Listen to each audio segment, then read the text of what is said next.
아멘. 할렐루야. 우리를 영광과 승리로 인도하시는 주님 안에서 오늘도 소망 넘치는 복된 날 되시기를 먼저 주님의 이름으로 간절히 축원합니다. 오늘 말씀의 제목은 성령 충만함으로 깨어 있어야 합니다. 성령 충만함으로 깨어 있어야 합니다입니다. 누가복음 오늘 21장은 20장과 마찬가지로 예루살렘 성전을 무대 배경으로 해서 내용이 전개되고 있습니다. 오늘 본문 말씀을 요약해 보면 먼저 1절로 4절에는 앞장 20장 47절과 대조를 이루는 과부의 헌금 자세에 대한 예수님의 칭찬이 소개되고 있습니다. 이어서 5절로 26절에는 본장의 핵심 내용이라 할 수 있는 예루살렘 성전 파괴와 세상 종말에 대한 예언이 언급되고 있고 27절로 38절에는 이와 관련되는 예수 그리스도의 재림과 성도의 올바른 자세에 대해서 언급하고 있습니다. 세상 종말에 나타날 징조와 그리스도의 재림에 대한 예언이 본장의 주제인 것입니다. 예수님께서 십자가의 고난과 죽음을 목전에 두고 이와 같은 내용들을 교훈하시는 것은 상당히 의도적이라 볼 수 있습니다. 비록 십자가 죽음과 장례를 통해서 예수님의 육신은 이제 더 이상 제자들과 이 땅에서 동행할 수 없게 될 것이지만 그들로 하여금 종말론적인 신앙과 재림에 대한 확신을 지니게 함으로써 능히 고난과 핍박을 이길 수 있도록 저들을 훈련시키고 계시는 것입니다. 왜냐하면 그리스도의 영광된 재림은 그 전에 십자가의 죽음과 부활 그리고 승천을 전제로 하고 있기 때문입니다. 오늘 본문 말씀을 통해서 주시는 영적 교훈이 무엇인지 은혜를 나누고 기도의 제목을 삼고자 합니다. 첫째, 재앙은 세상이 하나님을 거부했기 때문에 일어나는 현상입니다. 재앙은 세상이 하나님을 거부했기 때문에 일어나는 현상입니다. 오늘 본문 6절 이하의 말씀을 보시면 예수님께서 날이 이르면 성전에 돌 하나도 돌 위에 남지 아니하고 다 무너뜨려지리라 라고 그렇게 말씀하십니다. 이에 제자들은 예수님께 이제 예루살렘 성전의 그 파괴의 시기가 언제인지 그리고 그 마지막 시기를 언제가 되는지에 대해서 1차적으로 묻게 되고 또한 그때를 분별할 수 있는 징조가 무엇인지에 대해서 물어봅니다. 그러나 예수님의 답변은 저들의 질문과 사뭇 다릅니다.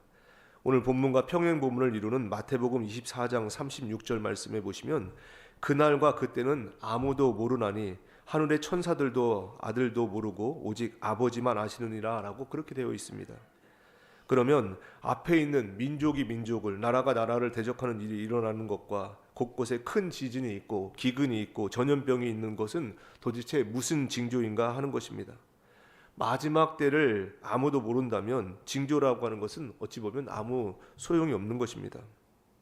잘 생각해 보십시오. 우리가 보통 종말이라고 하는 것을 마지막이라고 그렇게 이해하지만 성경에서 종말이라고 말하는 것은 마지막을 얘기하는 것이 아니라 예수님의 초림과 재림 사이의 전 기간을 종말이다라고 그렇게 말합니다. 그러니까 시기적으로 마지막 때, 마지막 순간을 지칭하는 것이 아니라 순서적으로 마지막 때를 말하고 있는 것입니다. 예수님의 재림은 그 앞에 초림이라고 하는 사건이 있어야 재림이라는 사건이 있을 수밖에 없기 때문에 초림 이후에 다 모든 것이 종말이라는 얘기입니다. 왜냐하면 재림 앞에 있는 사건이 초림이기 때문에 그 다음은 재림만 남아있다고 하는 그런 의미에서 초림 이후의 모든 시간 순서 이것은 말세이고 종말이라는 얘기입니다. 예수님의 답변들은 마지막 종말이 있을 수밖에 없는 이 세상의 죄악된 풍조와 특성에 대해서 지금 설명하고 계십니다. 적그리스도가 일어나고 재난과 난리가 그 특성을 이루는 것은 바로 말세의 세상 풍조이고 특성이라는 얘기입니다. 그러면 왜 그렇게 되느냐라고 하는 것을 우리는 알아야 됩니다. 세상에 죄악된 풍조와 특성이 있는 것은 바로 세상은 예수 그리스도를 쫓아냈고 거역했기 때문이다라고 말씀하고 있는 것입니다. 하나님을 외면한 특성이 바로 재앙과 재난이라는 얘기입니다. 하나님을 배척하고 스스로가 책임을 지고 살기로 한 이 세상의 특성이 바로 자멸하는 특성을 가진다라고 하는 것. 그래서 말세의 징조가 재난이고 난리요 재앙인 이유가 여기 있는 것입니다. 세상은 하나님 없이 자기들끼리 책임지면서 살기로 결정을 했고 그래서 재앙밖에는 결론될 것이 없다, 결과될 것이 없다라고 그렇게 예수님 말씀하시는 것입니다. 로마서 1장 24절 말씀 보시면 하나님께서 저희를 마음의 정욕대로 더러움에 내어버려 두사 저희 몸을 서로 욕되게 하셨으니 이는 저희가 하나님의 진리를 거짓 것으로 바꾸어 피조물을 조물주보다 더 경배하고 섬김이라 라고 말씀합니다. 세상의 풍조는 하나님께서 저희를 마음의 정욕대로 더러움에 내버려둔 탓이다라고 말씀하는 것입니다. 하나님께서 저희를 부끄러운 욕심에 내어버려 두셨다면 이제 버려 두셨고 하나님께서 그 상실된 마음에 그대로 내버려 두셨다는 얘기입니다. 이것이 바로 말세의 세상 풍조와 특성이 재난과 재앙으로 그렇게 가득한 이유가 되는 것입니다. 세상 사람들은 의와 생명과 거룩과 선, 진리와 은혜, 복 이런 것들을 갖고 계시는 하나님을 외면했고 그렇기 때문에 저들에게는 더러움으로 부패한 것으로 바뀌는 악한 것으로 바뀌는 생산될 수밖에 없다라고 그렇게 말씀하시는 것입니다. 이것이 바로 재앙을 자초한 이유가 되는 것입니다. 그렇기 때문에 하나님께서 저들에게 어떤 특별한 재앙을 내릴 필요가 없이 저들이 선택한 대로 내버려 두신 것이 바로 이미 심판을 받고 있는 것입니다. 형벌에 처해 있다는 셈입니다. 이것이 바로 종말의 성격이 재앙과 재난으로 가득할 수밖에 없는 이유가 되는 것입니다. 우리는 이런 일을 통해서 마지막 때의 세상 풍조가 이런 재난과 재앙을 자초한 인간들이 하나님을 거역해서 얻게 된 자업자득이라고 하는 것을 알아야 됩니다.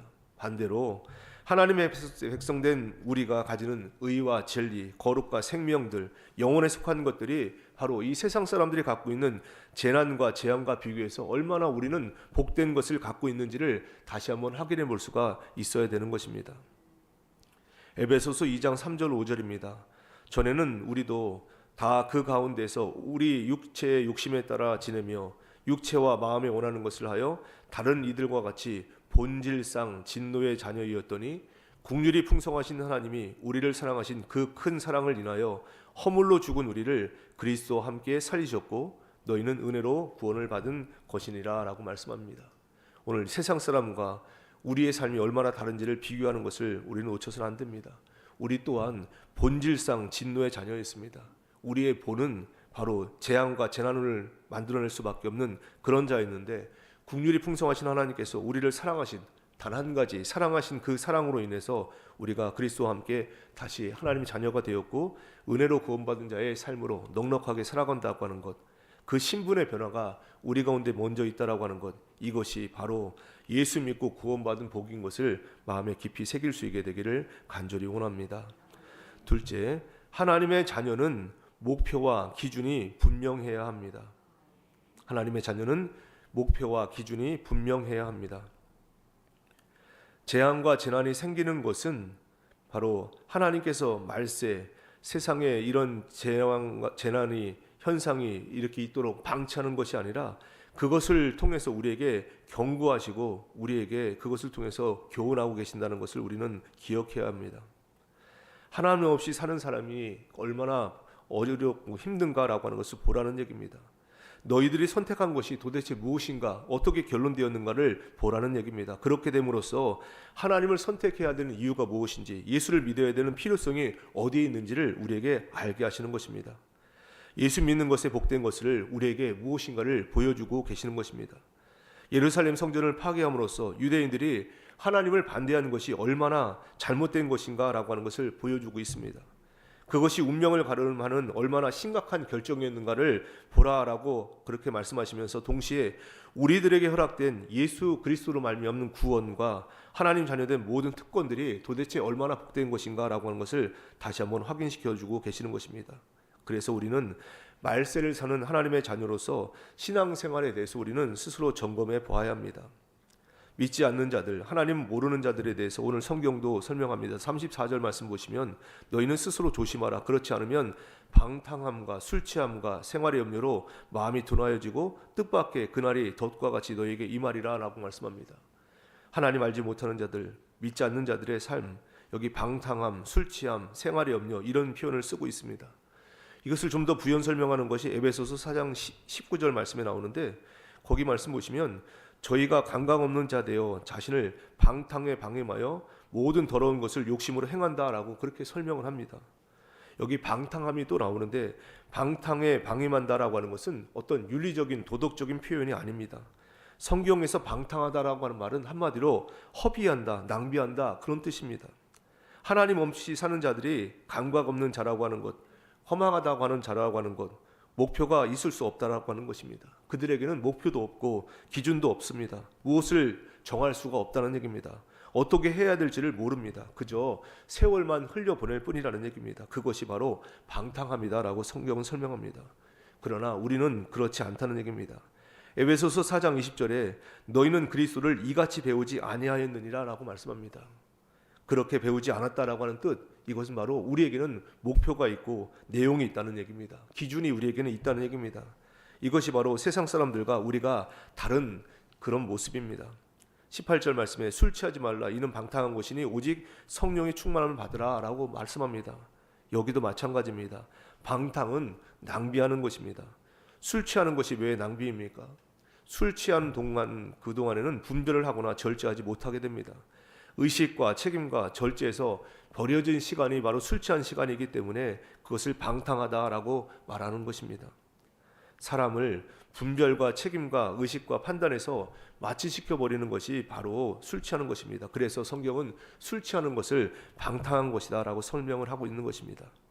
예수 믿는다고 하는 것, 하나님의 자녀로 산다고 하는 것은 분명한 목표와 기준과 내용이 있는 것입니다. 그것이 우리에게 얼마나 감사한 일인지를 우리는 분명히 깨달아 봐야 되는 것입니다.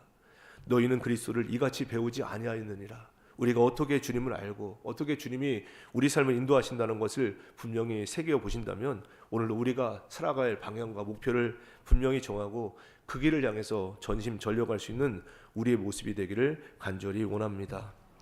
끝으로 우리는 성령 충만함으로 늘 깨어 있어야 합니다. 우리는 성령 충만함으로 늘 깨어 있어야 합니다. 오늘 본문에 나오는 것과 마찬가지로 에베소서 4장에 나오는 이 방탕에 대한 것의 반대 개념은 성령 충만을 받으라라고 그렇게 되어 있습니다. 그리고 오늘 본문식으로 말씀하자면 항상 기도하고 깨어 있어라라고 말씀합니다. 성경이 말하는 성령 충만, 에베소서 4장에서 말하는 성령 충만은 오순절 성령 충만과 같이 성령님이 직접적으로 사람들을 감동시키시는, 그래서 충만케 하시는 어떤 희열과 환희, 기쁨, 자신감 이런 넘치는 것을 인도하는 그런 내용은 아닙니다. 술 취하는 것과 반대되는 개념으로 성령 충만을 쓰고 있는 것을 우리는 알아야 됩니다. 하나님의 성도답게 살 수 있도록 깨어있고 의식하고 근신하고 책임지는 것, 이것이 바로 성령 충만함입니다. 에베소서 5장 15절 이하의 말씀 보시면 그런즉 너희가 어떻게 행할 것을 자세히 주의하여 지혜 없는 자같이 말고 오직 지혜 있는 자같이 하여 세월을 아끼라. 때가 악하니라. 이러므로 어리석은 자가 되지 말고 오직 주의 뜻이 무엇인지 이해하라. 술 취하지 말라. 이는 방탕한 것이니 오직 성령의 충만을 받으라 라고 말씀합니다. 무엇입니까? 우리의 신앙생활이 무엇인지를 가르쳐주고 있다는 얘기입니다. 우리의 신앙생활이라고 하는 것은 기본적인 매일매일의 책임이 일상생활에서의 하나님의 자녀된 성령 충만함이 되어야 된다는 얘기입니다. 이것이 우리의 신앙생활이 되어야 됩니다. 성령 충만은 깨어있는 것입니다. 그냥 시간을 흘려보내는 것이 아니라는 것입니다. 하나님을 모르는 자들, 자기의 욕심대로 사는 자들은 감각이 없기 때문에, 방향과 목표와 그런 기준이 없기 때문에 자신을 방탕의 방향에 살아가는 것입니다. 그러나 우리는 다르다는 얘기입니다. 이제 우리는 하나님의 자녀임을 의식해야 되고 일상생활 속에서 하나님의 자녀로서의 존재를 가지고 그 마땅한 반응을 지켜나가는 것, 이것이 바로 우리의 신앙생활이 되어야 되는 것입니다. 매일의 사소한 일상에서 그렇게 살라라고 말씀하신 겁니다. 예배 시간이 아니라 우리 일상생활에서 성령 충만함을 가지고 살아가라는 얘기입니다.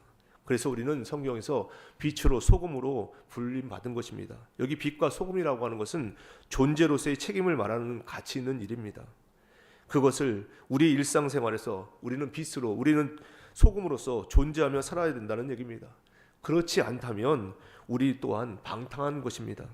방탕하게 산다면 예수 믿는 우리가, 하나님 자녀된 우리가 그렇지 못한 자들과의 구별이 없게 되는 것입니다. 우리는 오늘도 구별함을, 그 거룩함을 구별되는 것으로 유지하며 살아갈 수 있는 것, 이것이 바로 우리에게 맡겨진 책임이 되는 것입니다. 예수 믿지 않는 이들, 하나님 모르는 이들은 그저 자신을 그냥 흘려보낼 뿐입니다. 우리가 똑같이 살고 있지는 않는지 점검해 보자는 얘기입니다. 우리는 저들이 짓는 죄를 짓지 않을 수 있습니다. 나는 저렇게는 안 해라고 그렇게 말하는 것, 이것이 다가 아닙니다. 훨씬 더 우리는 적극적으로 살아가야 됩니다. 우리는 의와 진리의 거룩함으로 지음받은 새 사람이 되었습니다. 그 싸움을 신앙생활을 통해서 하라는 얘기입니다. 그저 성경 말씀 읽거나 식사하기 전에 기도하는 것으로 표현되는 것 가지고는 그것은 안 됩니다. 우리의 존재 전체가, 우리의 인격 전체가 모든 사건과 형편에서 만나는 우리의 반응과 우리의 분별과 우리의 결정과 우리의 책임이 바로 하나님의 자녀된 그 합당한 몫을 우리가 지금 행하고 있는지를 돌아보라는 얘기입니다. 이것이 바로 말씀을 사는 예수 믿는 자리 가지는 책임이고 특권인 줄 믿습니다. 하나님을 거부하는 세상 사람들은 더럽게 살며 또 그냥 세상에 쓸려 보내고 있습니다. 그러나 우리는 그렇지 않습니다. 우리는 시냇가에 심기운 나무 같습니다. 계절을 따라 과실을 맺는 그런 열매 맺는 인생이라는 얘기입니다. 성경은 분명히 얘기합니다. 악인은 그렇지 않다고 합니다. 한낮 바람에 나는 겨와 같다라고 얘기합니다. 얼마나 다릅니까? 바람에 나는 겨와 시냇가에 심기운 나무, 그 차이처럼 우리가 가지는 하나님의 자녀된 인생의 그 존재의 복됨이 얼마나 풍성하고 대단하고 복된 것인지를 우리는 분명히 알아야 될 것입니다.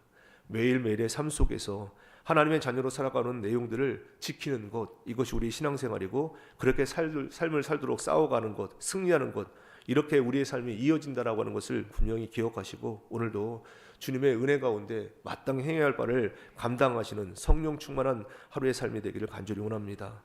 에베소서 4장 22절로서 24절입니다. 너희는 유혹의 욕심을 따라 썩어져가는 구습을 따르는 옛사람을 벗어버리고 오직 너희의 심령이 새롭게 되어 하나님을 따라 의와 진리의 거룩함으로 지으심을 받은 새 사람을 입으라. 오늘도 그 새 사람의 삶을 세상에 나가서 하루의 삶을 보내시면서 잘 적응하고 그렇게 삶을 살아가서 좋은 결실 맺는 복된 삶 되시기를 주님의 이름으로 간절히 축원합니다. 기도하겠습니다. 하나님 아버지 은혜를 감사드립니다. 오늘도 저희를 새벽에 불러주셨사오니 하나님을 더 깊이 알아감으로 알미 삶으로 변화되는 놀라운 충만한 은혜를 누릴 수 있도록 역사해 주시옵소서.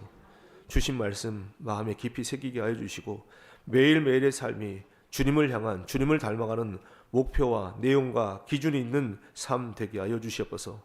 주님 전에 나오면서 각종 예물 성별해 드린 손길이 있사오니 기뻐 받아 주옵시며 간절한 기도 제목마다 응답의 창문이 활짝 열리게 하여 주시옵소서. 오늘도 저희들 합심해서 기도드립니다. 나라와 민족을 위해서, 세계 열방을 위해서, 교회와 가정을 위해서 개인의 기도 제목과 중국 기도 제목 가지고 간절히 기도드립니다. 주님 앞에 납작 엎드려 기도할 때 새롭고 살 길이 열리게 하여 주시옵소서. 대한민국의 영적인 새 판짝의 은혜로 가득 채워지는 역사가 있게 도와주시옵소서. 기도하시는 한 분 한 분을 통해서 소망의 역사가 흘러넘치게 하여 주시고 남 잘되게 만드는 인생으로 쓰임받을 수 있도록 은혜 더하여 주시옵소서.